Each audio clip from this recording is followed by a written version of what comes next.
Hello ladies and gentlemen, this is Nite of Misfortune bringing you yet another video in the replay of the week series. This time it's going to be a little bit different. It's a 2v2 as you can see from the player count in front of you.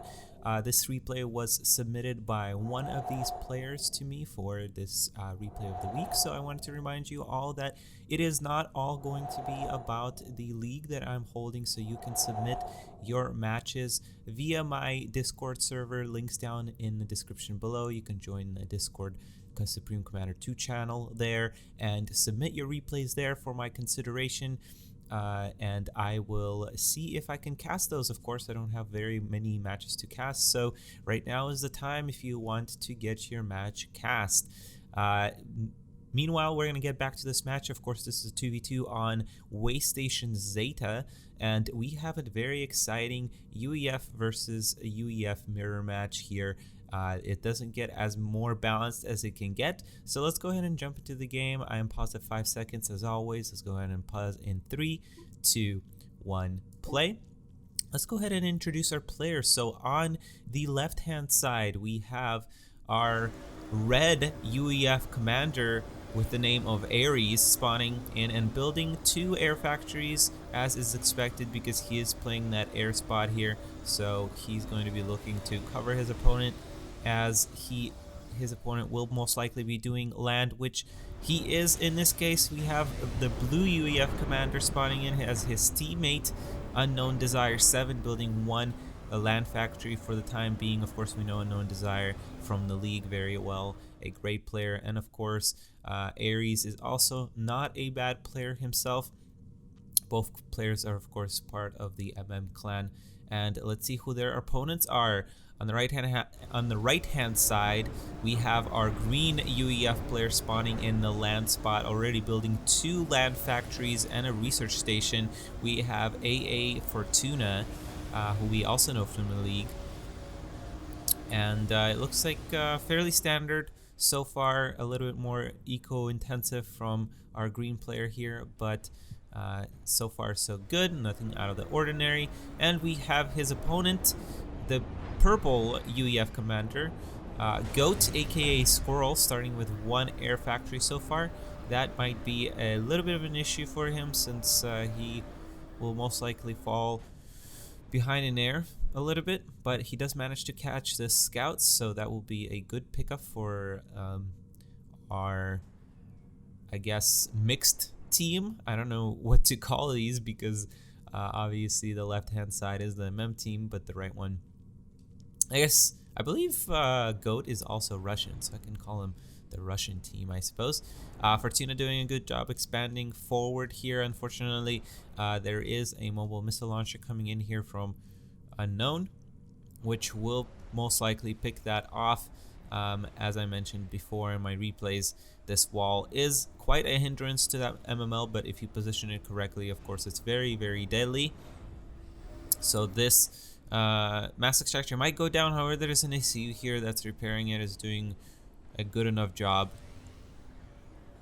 countering that MML. So Fartuna is going to push out with his tanks to try and take out this mobile missile launcher in time so that it does not cause too much destruction here. Of course, it's only 1, so it shouldn't be too big of a problem here. I'm going to go ahead and increase the speed to +2 here as the players just continue to set up, while the team is a little bit ahead on mass expansion here. On both fronts, both players are doing a great job expanding, which is very interesting because it looks like both teams have the same amount of structures that they've placed and are building the same amount, but it looks like the left team is just doing a little bit better on the eco management side so far. Of course, that does not stop green from expanding as far as he can get, but it does mean that they are going to be falling behind in mass production a little bit initially, and unfortunately. So while Fartuna does have that research advantage for the late game, and late game these mass extractors will probably even out, the early game will be a little bit more dangerous for them. It looks like we have pretty much equal footing on air. And this ground force from Unknowndesire is beginning to look a little scary with so many demolishers in this mix. If Fartuna does not micro his units very well, that can be very deadly. We see Unknown ground firing his demolishers here, which could be a good idea, but also could be pretty bad if these tanks find their way around this ground firing position, which it looks like they were trying to do here. Unfortunately, the ACU for Fartuna has taken quite a bit of damage here. And so far, there's no air engagement, even though there is a lack of anti-air units or structures. Players are just dancing around each other with their air here. I would say Goat is doing just a little bit of a better job trying to get into a good position here, and probably positioned a little better to respond to his opponent if he moves out of position here. I missed a flank here. It looks like I got 4 units made their way around here. Unfortunately, there was Ares' ACU here, which is going to pick those off and then do a great job in reclaiming some of that mass. And mobile missile launchers for Unknown have also made their way over here to the back of Purple's base. Unfortunately here, oh no, he's positioning them well enough. And that missile launcher is actually managing to get quite a bit of hits here while there's an engagement in the center here. It looks like Unknowndesire has found himself in the middle of 2 small armies, which is not a great position for demolishers to be. That was a great piece of microing from Fartuna, of course realizing that demolishers are not great up against multiple targets like this, and he does a beautiful split and is actually targeting down the ACU, and Unknown might go down here, and he does in fact go down to that beautiful split push from Fartuna. Just kind of bait and switch of sorts, I suppose. And here we have a reset of Fartuna's armies, so red is safe for the time being. However, he really must engage with his air if he wants to try and switch to some land units or something that will protect him from this coming land of Fartuna. Fartuna is continuing to build a lot of energy generators. I'm not sure why he needs so much energy. I would be guessing he might want to switch into experimentals, probably is what he has in mind, but in this case it's not really necessary because his opponent already does not have land. And Ares is doing a good job here reclaiming his teammates' mass, and of course since he is a UEF also, he's able to rebuild on these mass extractors, which is just exactly what you want to be doing in this case. Meanwhile, Fartuna is switching over to a lot of those anti-air mobile anti-air pieces, so we have Arcanists coming out and going to be assisting with this air fight that will most likely occur here in the next couple of moments, and indeed they do. Ares decides to engage here, and he's so far pretty equal, although I do see a lot of purple planes melting away, and Ares has taken a decisive lead on this in this air fight, so he will be comfortable switching over into bombers here, most likely because he has not built any land. He's built 1 research station, which will help him upgrade his air to do a little bit more damage, but besides that, that's not going to get him to many places, especially because Fartuna has been on 1 research station himself for quite some time. And we do see those bombers coming out. Of course, bombers are preferable to gunships in this case because gunships cannot focus down on many targets, and we have shields on the air as well, so that is going to protect Ares' air quite a bit from these Arcanists, which are not going to be able to do much, especially with all these wasps around to be taking up some of that damage. Not very many bombers, but he is making slow progress on these ground forces, doing a great job splitting his targets here to try and take out as much in a single bombing run as he can, and building point defenses. These will certainly help hinder his opponent.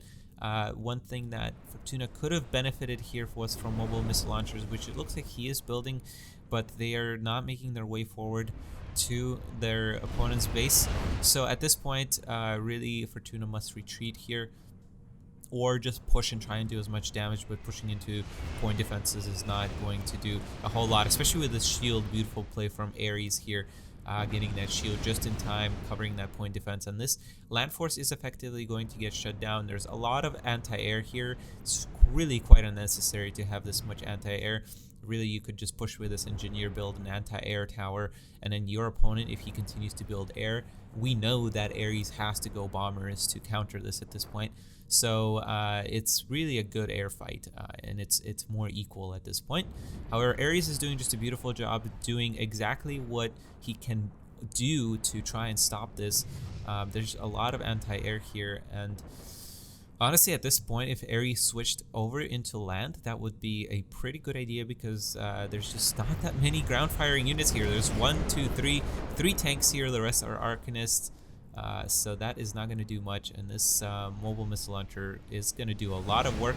I would love to see Ares focus it down, because it was quite a bit out of position there. Unfortunately, he does not realize that.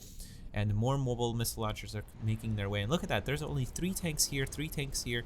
Actually, 1 tank might have fallen here. So that's a total of 5, maybe 6 tanks that Fartuna has in this mix. Switching over to land would make quick work of these units, especially with the assist of these bombers. However, the right team, of course, is beginning to gain an insurmountable advantage here, because they are obviously 2 versus 1, and they have filled out most of their mass extractor spots, so that will be very, very difficult for Ares to stop, especially without research on his side. Of course, he the one chance that he could have had was going AC-1K's terrors here. If he managed to get 1 or 2 of those, he could have maybe sniped Fartuna. Unfortunately, this army just has so many units here, and the couple of tanks that there is in the mix do manage to connect with the ACU and put it to about a quarter of health here, as the purple player is going to engage here. Squirrel's engaging, and Ares is just taking a lot of damage. I imagine these are, yes, quite a bit of upgraded tanks, and unfortunately Ares is going to go down here in this 2v2.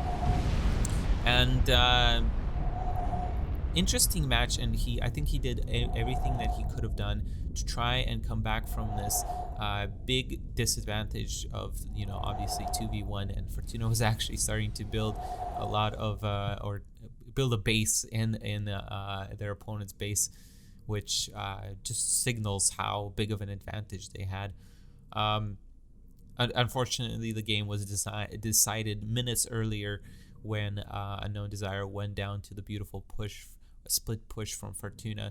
So a great game on Waystation Zeta between these 2 teams. And again, if you have any replays you want me to consider for replay of the week, please do forward those in my Discord server. Links down in the description below. And if you have not yet subscribed to me, please do so. Please leave a like and a comment, and let me know what you think about my videos. I don't do just Supreme Commander 2 videos, so check my channel out for different strategy games and just video games in general. And I hope that you've enjoyed this video, and I hope to see you very, very soon. Thank you, and have a great day.